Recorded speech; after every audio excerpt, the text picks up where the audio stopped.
Bible میں اور قرآن میں ابراہیم پیغمبر کا نام آیا ہے۔ دیکھیے سچا مالک قرآن میں ابراہیم پیغمبر کے تعلق سے کیا کہہ رہا ہے۔ ان ابراہیم کان امۃ قانتا، ابراہیم پیغمبر اپنے سچے مالک کے اطاعت گزار بندے تھے۔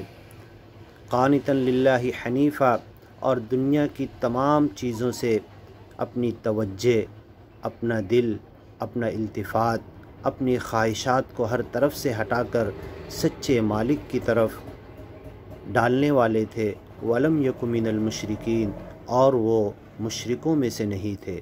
شاکرا لانعمہ، اور جتنی نعمتیں مالک نے انہیں دیا تھا ہر ایک کا شکر ادا کرتے تھے۔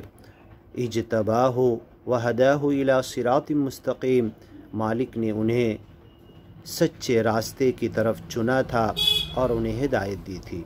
وآتیناہ فی الدنیا حسنہ، ہم نے انہیں اچھی دنیا دی تھی، دنیا میں سب کچھ اچھا دیا تھا۔ وإنہ فی الآخرۃ لمن الصالحین، اور آخرت میں مرنے کے بعد نیک بندوں کے ساتھ مالک انہیں رکھے گا۔